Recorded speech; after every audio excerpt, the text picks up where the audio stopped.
Y estamos en comunicación telefónica con el diputado provincial de Democracia Cristiana, Carlos Cogiola. Carlos, muy buenas tardes. Miguel Riza y Sara Herbert te saludan. ¿Cómo estás? Buenas tardes. Buenas tardes para ustedes, para el equipo y para la audiencia. Muy bien, gracias a Dios. Muchas gracias, Carlos. Bueno, hemos visto lo que habíamos hablado hace un tiempito atrás cuando estaba Silvio, respecto al Fondo de Estatización Presupuestaria, ¿no?, que fue aprobado hoy en la legislatura neuquina. Así que, bueno, interesante lo que se ha logrado, ¿no?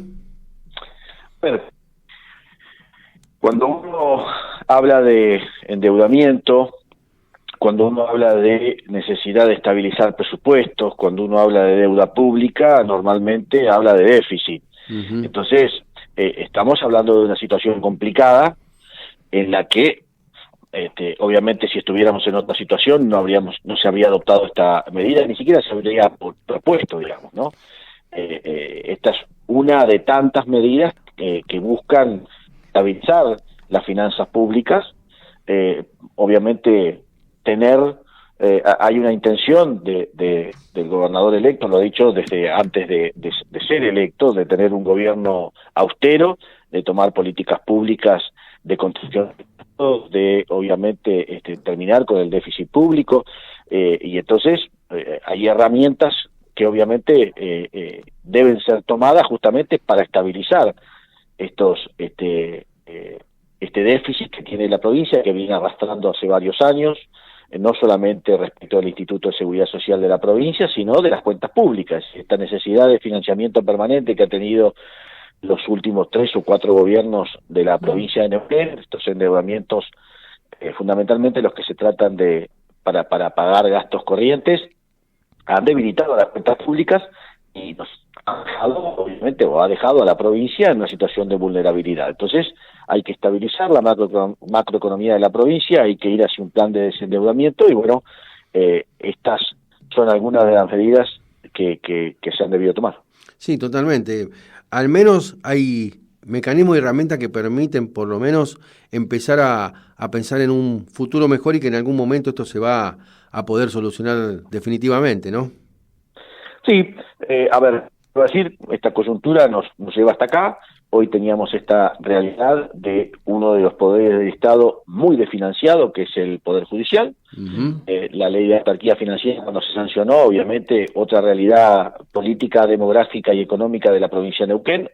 El Poder Judicial es uno de los que más crece en función del crecimiento demográfico, es decir, se faltan juzgados en el interior de la provincia, hacen falta más jueces, más fiscales.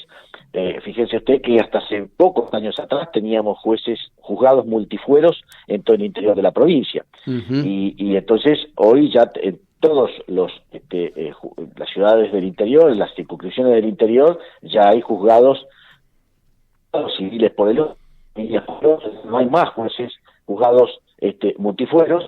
Entonces esto obviamente ha hecho crecer, por necesidad, por supuesto, de cada una de estas localidades que van creciendo, han hecho crecer en juzgados, en planta de personal, en planta de funcionarios, en planta de magistrados. Entonces, ese déficit que viene teniendo año a año el Poder Judicial, lo absorbe hasta acá el Poder Ejecutivo. Un Poder Ejecutivo también absorbe cuando los municipios tienen déficit, es decir, ustedes lo han dicho hasta el cansancio, muchas veces todos los medios saben que hay muchos municipios la inmensa mayoría de la provincia de Neuquén, que no pueden pagar sus aguinaldos, entonces necesitan fondos de la provincia de Neuquén, entonces siempre es el Poder Ejecutivo que sale en auxilio de los demás poderes del Estado. Y obviamente a veces también por propio accionar se ve la necesidad de tener que tomar crédito público. Entonces esto es una espiral, es un círculo vicioso que va a la provincia cada vez a un estado de sus cuentas más sensible. Y por el otro lado teníamos un poder del Estado, uno de los poderes del Estado, que el presupuesto asignado por la ley no solamente le alcanza para un óptimo funcionamiento, sino que tenía la posibilidad de incursionar en gastos que por ahí no son propios del Poder Judicial, como el de obra pública, como el de asistencia social, como el de algunos otros rubros, y por otro lado también poder hacer colocar fondos en plazo fijo, producto de que no se ejecuta todo el presupuesto. Entonces, indudablemente se da una situación de estricta injusticia, o no de estricta injusticia, sino de una situación económica en la que la provincia es la que está endeudada, la provincia es la que tiene 3 poderes del Estado, pero son el mismo Estado. Entonces, un Estado que ahorra uno de los poderes del Estado que ahorra en un plazo fijo, y otro de los poderes del Estado que se endeuda en dólares. Entonces, indudablemente eso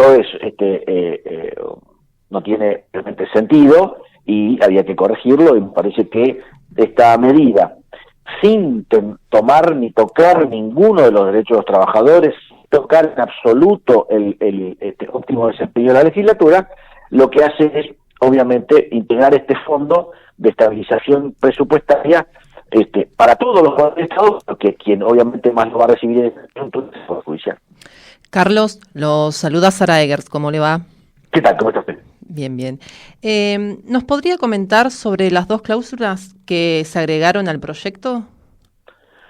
Esencialmente lo que tiene las cláusulas son algo que no estaba tampoco en discusión, pero que se pusieron como garantía por la preocupación de 2 sectores. Uno, los municipios, que obviamente, como usted sabe, los municipios también se llevan un porcentaje de la coparticipación federal, entonces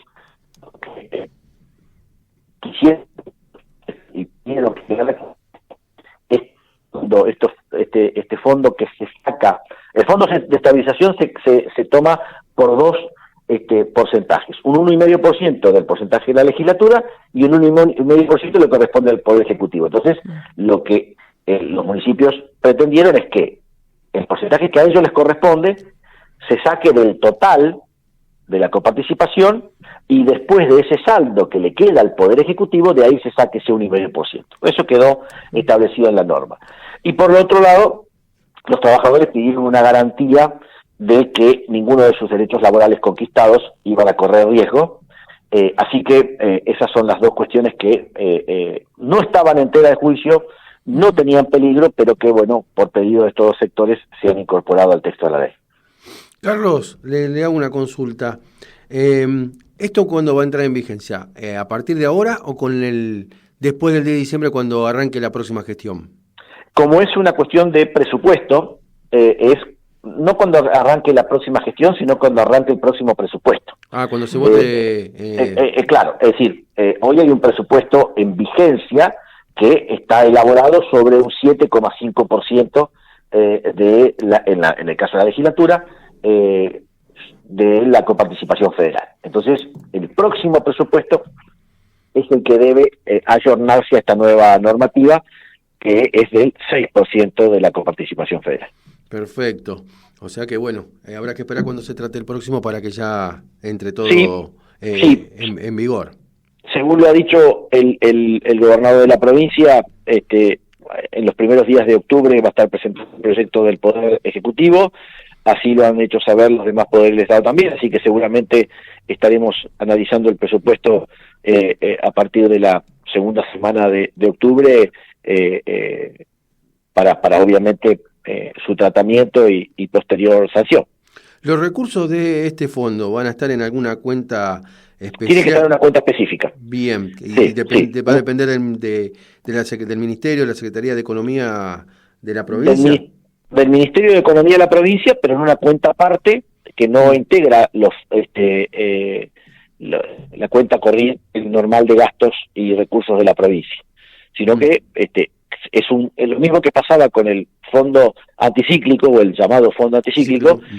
Va a suceder con este fondo, es decir, es un fondo creado por ley, por lo tanto tiene cuenta específica. Perfecto. Y por supuesto es la autoridad de aplicación, es el Ministerio de Economía de la provincia, es el que tiene que rendir cuentas de la utilización de esos fondos, ¿no? Bien, muy buen dato ese. Le hago una consulta más. ¿Se prevé alguna sesión especial como esta en el transcurso de lo que queda del año por alguna ley extraordinaria o algo que se esté previendo, o se van a manejar ya directamente esperando la sesión del presupuesto como para empezar a avanzar en lo que viene? No, a ver, sesión extraordinaria es la segunda que hemos tenido. Sesión especial nosotros la semana que viene ya tenemos sesión ordinaria, lo tenemos cada 2 semanas, no ha habido ingreso de ninguna proyecto de ley que lo motive, así que obviamente que si hiciera falta la convocatoria, obviamente todos acudiríamos a ella, pero no hay ni rumor ni ningún proyecto presentado que esté otra sesión. Carlos, le agradecemos la charla, la comunicación con nosotros, muy clarito la explicación de cómo se ha dado este nuevo proyecto dentro de la legislatura, que bueno, una herramienta más para poder, como usted dijo, financiar los gastos corrientes, ¿no? Efectivamente, y por supuesto yo siempre a disposición de ustedes, agradecido por el contacto que me permiten tener con la comunidad. Muchísimas gracias y bueno, seguimos en contacto para cualquier otra cuestión que aparezca. Un abrazo grande. Un abrazo. Hasta luego, Carlos. Escuchamos a Carlos Cogiola.